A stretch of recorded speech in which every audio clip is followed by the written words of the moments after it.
I raced excitedly to the crime scene I had just been informed about, but what was waiting for me there was completely confusing to me. Standing in the middle of a messy garage full of traces of crime was my beautiful advisor, Karina. Hello everyone, the beautiful Detective Terry is back. Don't be shy and hit the like and subscribe button for me. Many thanks to you all.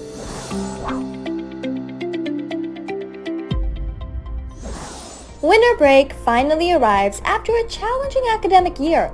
I love this vacation the most because I can curl up with a warm blanket and read detective fiction all day.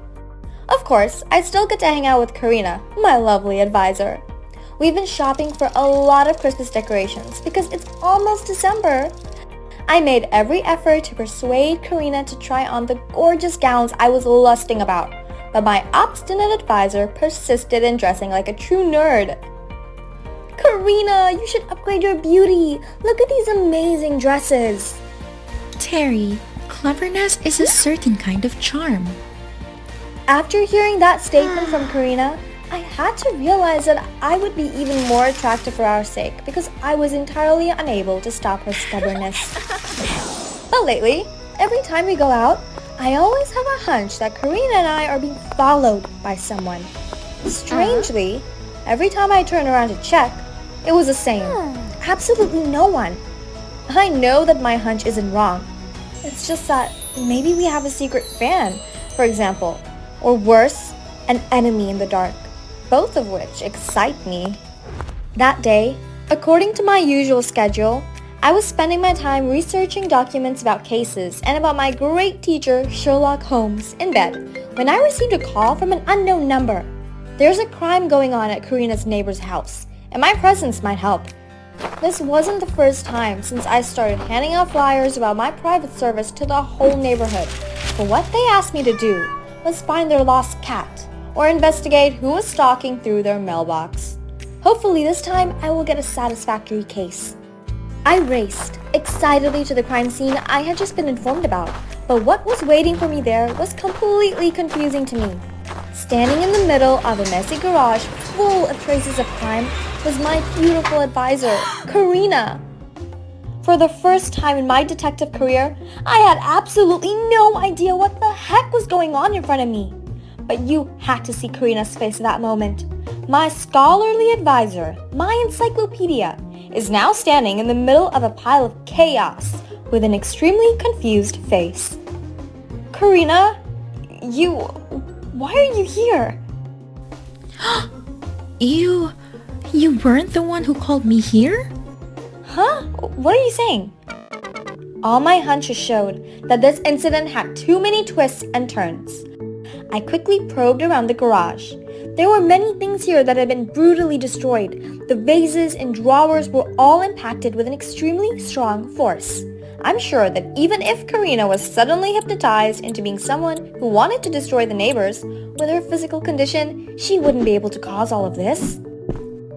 While I was busy looking at the scene, suddenly the owner of the house returned. Karina and Terry? Why are you two here? What happened to my garage? Wait, Uncle Joe, we can explain. Explain? I saw it with my own eyes.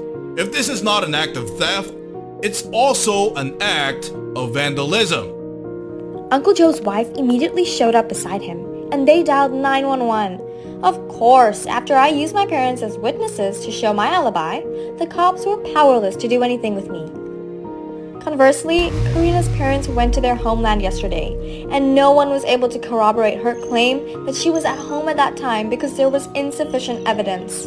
And so, until the results of a follow-up investigation about the theft were known, my lovely advisor was required to be under the constant watch of 2 police officers stationed outside the residence. The following day, I found out that after going through everything, Joe's family had not only discovered numerous broken artifacts, but also had lost Uncle Joe's extremely expensive stamp collection. And who would store the collection of stamps in the garage? Even if I cleaned the room, I wouldn't act in that way.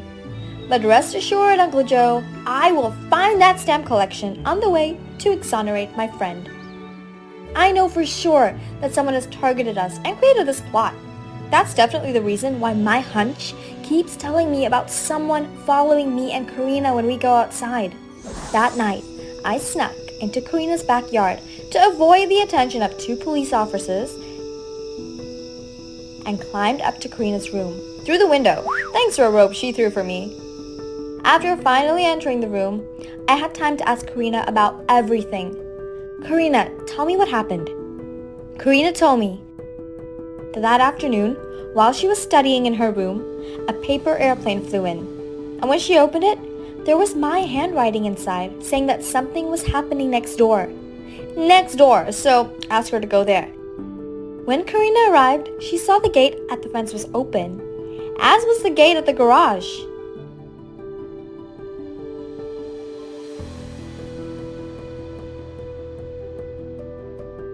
Karina, this is a talented forger to be able to fake my handwriting so accurately, but see, I never forget the period at the end of any sentence I write. Don't worry, Karina. I will bring justice soon. As soon as I left Karina's house, I immediately stopped by Joe's family to observe. All I could do was observe the sidewalk in front of their house and their fence. I used a magnifying glass to look at every inch of that fence in the middle of a snowstorm, and I finally got what I wanted. Someone left a small piece of cloth on the fence. Looking at it, I'm sure he got in and out of Joe's house by hopping over the fence. But what I wondered was why he did that when he was able to open the fence door and even the garage door. I peeked through the gap in the fence and immediately realized the reason. Joe's house has a smooth gravel path connecting the fence to the garage.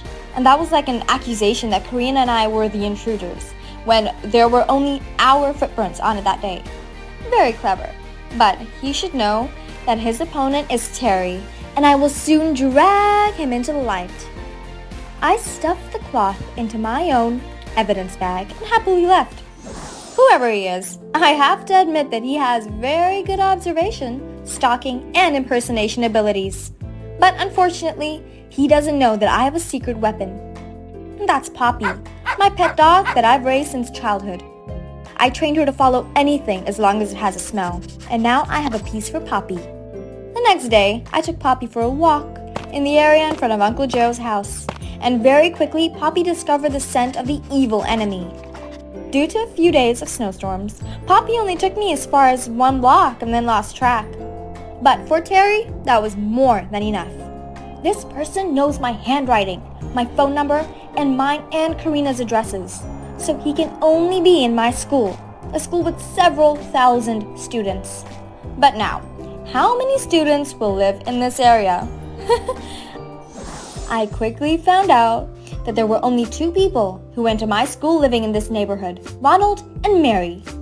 But after finding out more, the only suspect was Ronald, because Mary had left the city to return to her hometown with her family since the beginning of the winter break. Thanks to that, I used the excuse of wanting to prepare an essay and met Ronald because, after all, he always ranked quite high in the school's exams. Of course, after me and Karina. But he completely disappointed me when I met him. He was just a nerd and nothing more. He didn't look like a villain at all. I was completely stuck until I returned home after meeting him. Poppy, as usual, always ran to the door to greet me every time I returned. But today, instead of wagging her tail and jumping around, Poppy growled, then ran into the house and took the cloth from the previous day in front of me. I immediately understood that Poppy had smelled Ronald's scent in me, which is why she reacted so violently. What I need now is proof. I finally had more reason to believe that all my hunches were not unfounded. Ronald is the man behind all of this. But the problem I'm having is that he's almost completely invisible at my school. I spent a lot of effort learning about him and finally got what I wanted. Ronald has an unrequited love for a girl at school, Laura. It took me a lot of effort to convince Laura to follow my plan, and in the end, she agreed to the price of one of my handbags.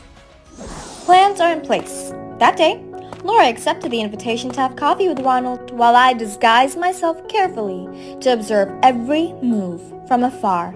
When Ronald went to the bathroom, Laura secretly put the mini recorder that I'd bought into the pocket of his coat that he hung on the chair. And now, what I needed was to wait patiently. I sat at home and listened through headphones after making sure that Ronald had arrived home thanks to Laura's report. And what I heard was a monologue that was extremely helpful to me. Terry, Karina, because of you, I always rank third in every school exam. You guys made me not have the chance to show off in front of Laura. The only person who can change the score without even trying is that bastard Chad, who leaves, and you two will be next. Today, Laura also agreed to go out with me. I will have Laura in the top position in the school as well.